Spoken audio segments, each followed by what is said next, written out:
good morning, good afternoon, good evening, depending on the time of the day where you are. It's a privilege to be here to talk again with you about something that is very, very important. My name is Yomi Fawaimi.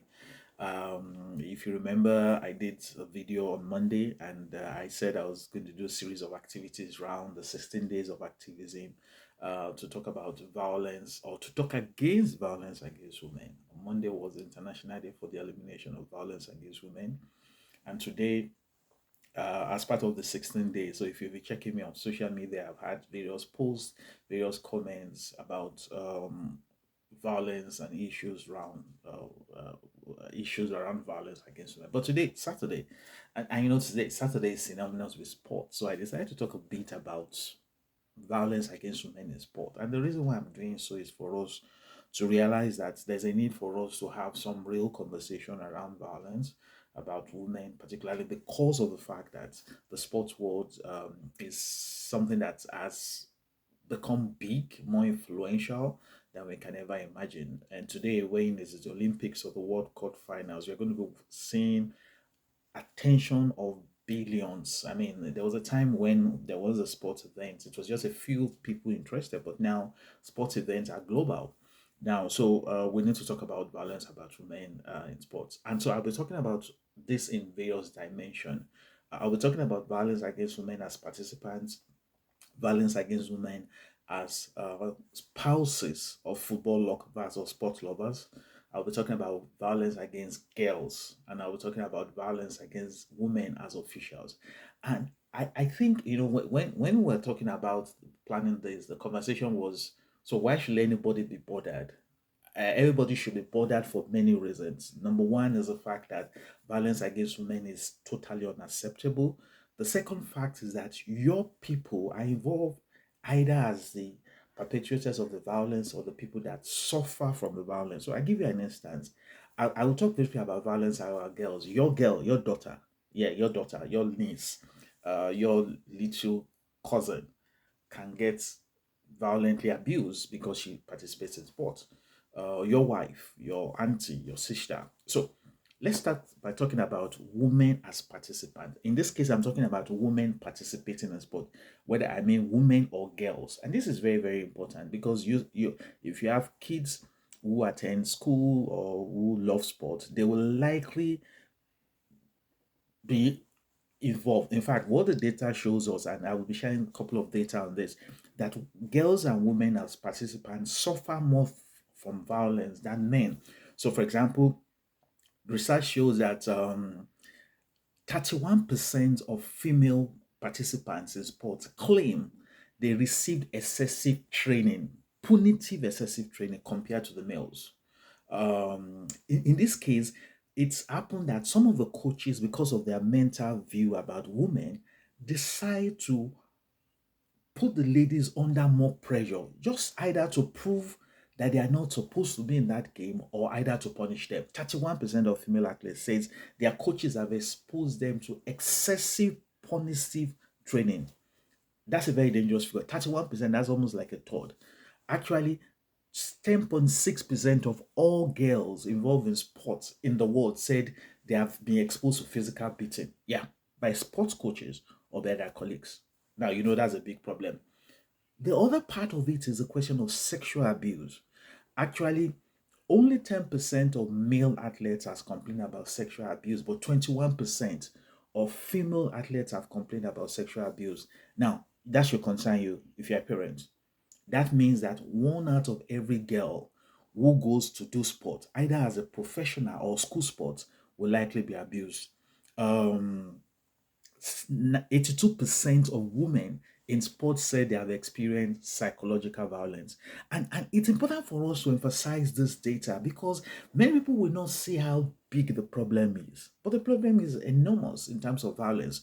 And violence comes various cases. There is a case of sexual abuse where the girls are sexual abused because of as sports people. Again, I'm not talking about only professionals, I'm also talking about individuals who do sports in high school, in elementary school, or middle school. So there are cases of sexual abuse, there's case of physical violence, including physical aggression, particularly punitive training. This coach believes that a girl should not do a game, and to frustrate the girl, put her under a lot of pressure.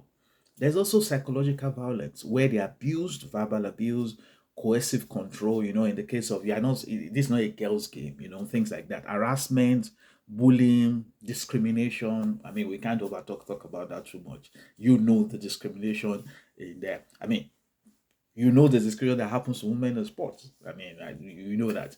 Financial abuse. Now, that's a form of violence. And if you want to talk about it, the most successful female team in soccer in Africa is the Super Falcons of Nigeria. That's the national team of Nigeria. Actually, in terms of laurels in Africa, no team has achieved, no team, male or female, has achieved the same level of national awards and recognition like the female team of Nigerian Super Eagles. But you know how many times the Super Falcons have won a laurel and had to hold on to the trophy before they get paid. You remember the last case that happened in Abuja, wherein they said they will not go and meet the president except they get paid. So there's discrimination. No need to overemphasize that, which is bad. There's abuse, financial abuse, not paying them. There's social exclusion, not allowing the ladies to participate where they should participate. There's also identity attacks. Yeah, identity attacks. And there is aggressive behavior. Like I said, this is prominent whether the girl is a professional or whether the girl is just doing sports. So you should be bothered about that. When you talk about it, you'll be wondering, yeah, but I mean, who are these girls? Simon Biles, the world's greatest gymnast, came out to do a public testimony about the abuse he suffered as a young girl. Simon Biles, the gymnast that continues to make history. Mary Kane, you remember Mary Kane talked about the abuse she suffered with Nile Oregon Project, where she said she was pressured to lose weight. Hope Solo is a goalkeeper, US goalkeeper, talked about experiencing domestic violence as a result of what she did. Monica Seles, tennis, who was stabbed by a fan because of their views about her. A fan stabbed Monica Seles in 1993. I'm mentioning names of the people you know. Of course, you know the case of Alison Felix. That is the most reported case where she had a challenge with Nike, our sponsor, that decided to take some negative actions against her because she got pregnant. And then they had to cancel her whatever. There's a current case that is ongoing. The case has not been decided, of a volleyball player that was sacked because she got pregnant. I mean, she was sacked. So I mentioned names of real people you can identify with, but perhaps the biggest case we have seen in the world about this abuse is a case about the US gymnast that more than 500 girls and women said they were molested, sexually assaulted by gym owners, coaches, and staff in the US. Over 500 athletes. Of course, at the center is the national team doctor, Larry Nassar. He was eventually jailed. 256 girls and women claim this man abused them under the pretense of providing medical treatment. That's a shame, big shame. So we must ask ourselves, why should girls suffer this? And we must be agents to say this must stop. I commend the ladies who came out in the US gymnastics case because they did a great job doing coming out. I also commend the fact that the perpetrators were punished. But that should never have happened. No girl should have to be adversely treated just because she's female and doing sports. So that's about as participant. Again, I want to emphasize this. When I talk about participants, it's either I'm talking about the fact that the person is a professional or the person is not a professional, she's amateur, she's a schoolgirl who likes sports. Look at the amount, what the data tells us about the amount of abuse they suffer. Now, that's one dimension of it that we need to stop and change. The second dimension about it is women as spouses of people that love sports.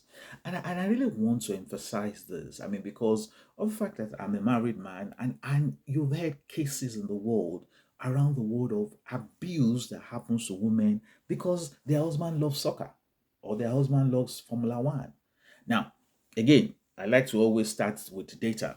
Um, In the USA, the last two World Cups back, for every time that England played a match, there was a 47% rise in domestic abuse. Yeah. And an 18% increase in domestic abuse a day after the match. So when I know the funniest thing, when England wins, 47% of women whose husband support England experience abuse. When they lose, another percentage suffer. So as long as England is playing in that World Cup, whether they win or they lose, some women get abused. Can you imagine a 47% rise in violence against women on just because England is playing a match? That's totally unexpected. Now, you have a case where, for example, that has also been reported in Australia. I was reading that a couple of weeks back. Why should a man decide to take his frustrations about the game he's watching on his wife or the daughter? Why? It's totally unacceptable. Now, what are the factors? Because someone say, but wait, why do men do that? Well, it's bad behavior, but there's a relationship between alcohol and football viewership. And of course, that alcohol is one of the risk factors for domestic violence. So some of those men were drunk. That's not an excuse. I'm just saying some of the factors that have been found to be associated. Now, the second factor that is increasing violence related to sports game is gambling. It's been found that the loss of income when you know you're going to lose from the gambling has led to an escalation of domestic violence. That's what the data currently shows us. Now that's a problem because drunkenness is a different issue from gambling because this guy is not drunk. So if the man is drunk and watching a game, then it's possible for the daughter to avoid him. He's drunk, but you don't know the man has gambled, maybe has gambled the money for rent and then is losing and you feel he's okay because he's sober and then it just becomes violence on you. And this is one thing Nigerians don't want to address. The amount of gambling that is happening in sports in Nigeria and betting is enormous. So we need to have that strong conversation in Nigeria and in other parts of the world about bandits. So what you realize is that for some specific games or sports events, there is an exacerbation of violence against women when it happens.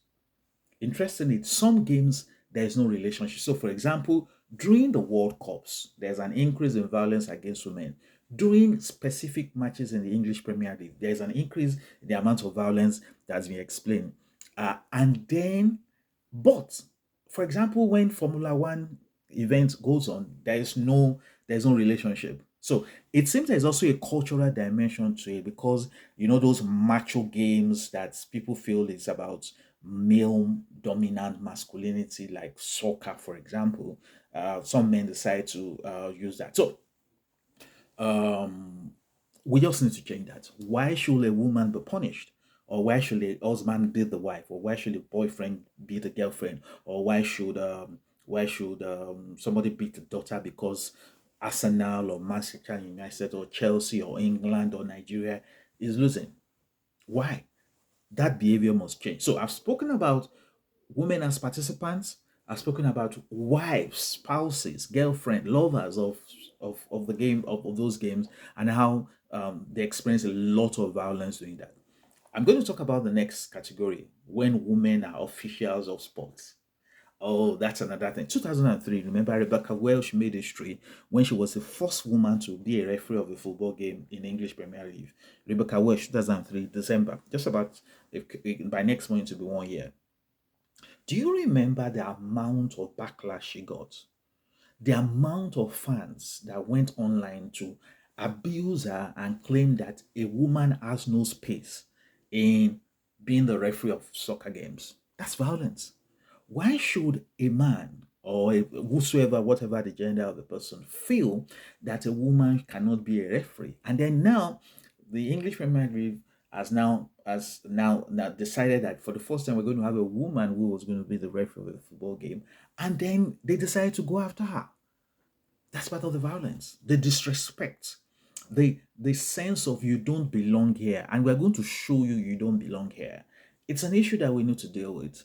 in sports generally, and we need to deal with. So, women as officials of sports games are disrespected and sometimes socially, physically abused for doing that. And then I talk about the last category, girls. 21% of professional female athletes claim that they were sexually abused as children in sports. Yeah. Now that's our daughter. That's our little niece. 21%. Think about that. One out of every five girl who went on to become a professional said, based on the data we have, that they were sexually abused in the game or during practice. One in five. Now, that's a risk because that puts you at risk. That puts your daughter at risk. That puts your niece at risk. That puts your little friend at risk. Why should girls be punished more just because they're girls? Why should anybody punish a girl for any reason? And particularly in sports. Why should it be possible that a sport official would decide to physically, sexually, psychologically abuse a girl just because she decided to come to sport practice? Why? So, this is not an attempt to complain or to rant. Solution focus. What are the things we could do? The first thing I think we need to change is we need to work very strongly about this question about our perception of women. This issue about violence against women starts with the mind of the perpetrators. Those perpetrators believe that those women are not supposed to be in sports. You remember the video I did on Monday? It's actually still available on Facebook, so you can access it, where somebody said he believes that a woman should not be an engineer, and then takes a gun and goes to a school in Canada, to the Faculty of Education Engineering, and shoots at girls and kills several of them. Yeah, happened in Canada. So it starts in the mind. We must train men and boys to respect women. Gender equality is a reality. We just need to accept that as a reality. Gender equality is something we need to accept. So we must train men, we must train boys to respect girls, to see them as equals, to see them as having a right to anything they aspire to. So the first thing we need to do is culture change, which comes through education and inculcations. And we must focus a lot of that training on men and boys. The second thing is that we also need to deal with the culture of abuse. Do you know the funniest thing? When I talked about the case in the USA about abuse of girls in gymnastics, do you know what happened? Is the fact that many people were aware of the abuse, many people were informed, some of those girls reported, but coaches, officials concealed the information in many states. In Michigan, in Pennsylvania, in California, in Rhode Island, in Indiana, where those girls complained, officials did not do anything about it. In fact, the funniest thing? The Federal Bureau of Investigation, the FBI, declined to investigate the allegations of abuse early enough. Eventually, they told a lie. So, in this case, this girl was abused. The girl reports to officials in her university or in her school. They refuse to believe her. The girl goes ahead to the FBI or goes to the security agencies. Those ones decide they will not investigate. That is one of the things we need to change. This culture of abuse is a cultural thing, because what you're dealing with is that the abuse has happened. It should never have happened. And then the girls stand up to go report, and then people start to conceal that information. It's important for us to ensure that we create a culture where girls are believed when they come up with those stories. The other thing that I think we also need to do is to focus on the sports managers. By this, I mean coaches, trainers, doctors. I mean, the Dr. Nassar case shows that a lot of the abuse is committed by coaches, by trainers, by doctors. We need to ensure that we put those people to a high standard. I mean, in the case of Dr. Nassir, he will claim that he's doing medical treatment, but what he was doing was sexually abusing them. The other part is when they body shame the ladies or force them to lose weight because a coach wants them to do that. Yeah, something that we should also need to think about. And then maybe the last thing is this question of, let's just raise people who are nice. I mean, let's just raise people who are kind. And let's all decide to be kind people. There is no need for us to, the world is not going to become a better place because of one government, or the world is going to become a better place when each and every one of us, wherever we sit, decide to just be the nice person. So that means being a nice person, I will not abuse a child. I will not abuse a girl. I will not abuse my sister. I will not abuse my auntie. I will not abuse my niece. I will not abuse my wife. That, that's a starting point I think all of us can agree to. Then we can also be nice that when we hear cases of abuse, let's investigate. Enough of this cover up. Now, you can investigate and decide to pardon, that's a different, but let's start a culture of when a girl says she was sexually harassed, let's decide that we will do something about it. Enough of the cover up, because the cover up is what is perpetuating this error. It's important for us to ensure that we become good. And then finally, we must be nice enough to punish and ensure that cycle of abuse does not continue. How can it be that in the world that we have conquered and gone to Mars, 21% of girls who do sports get sexually harassed? I want you to think about what 21% means. 1 in 5. So, if you're a father and you have 5 girls and they all love sports, there's a likely one of them will be sexually abused. If you're a pastor or a Sunday school teacher, right, and there are 10 girls in your Sunday school, there's a likelihood that 2 of them will be sexually abused because they do sports. If you're a relative, you're an uncle, you're a grandfather, and you have circles of girls around you, 21% of them are prone to being sexually abused just because they decided to love soccer or love athletics or love gymnastics. So that's how bad the situation is, and that's why we need to act. Because all of us feel, so somebody said, when I said I was going to talk about this in sport with gender violence, people are like, why are you bothered about gender violence in sport? Why? And I'm like, it's because it's about people. It's about young girls. It's about females who are experiencing hardness, who are experiencing harsh treatment, who are being scarred, who are being stigmatized, who are being put at a disadvantage only because they are girls and they chose to go to sports. Sports is a beautiful thing. I believe it's one of the biggest things the world has created because of its impact, but it also has a dark side. And that dark side can only become reformed when we all decide to do the right thing. So I'm going to stop on that note, asking all of us to become agents of change to ensure that girls are safe in sport and in any other area they live.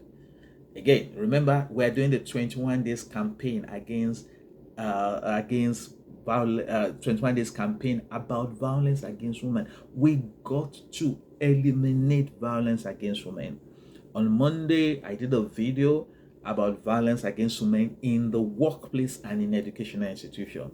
Today, this video is about in sports. You can watch it. It's available on my Facebook page. I'll be doing another one in a couple of days about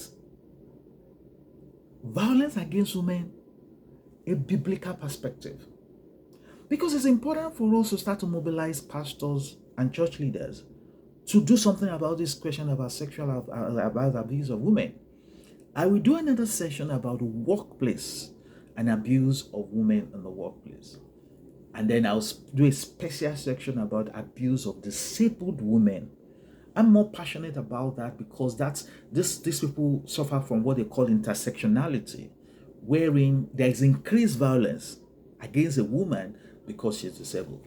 So I'd like you to join you. I'll be uploading this video will be available on Facebook, so you can watch it anytime and make your comments. I'll be most grateful if you can do that. It's also going to be available on my YouTube.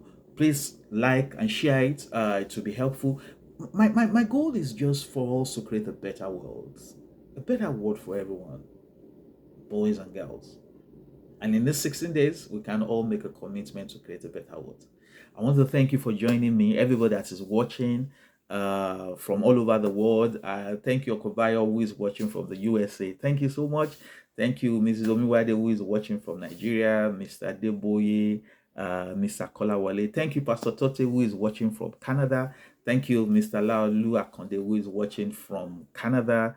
Thank you to my Egbon, Mrs. Ojeniro, who is watching from the UK. And thank you for everybody who is watching. I really appreciate, but I thank you for your time.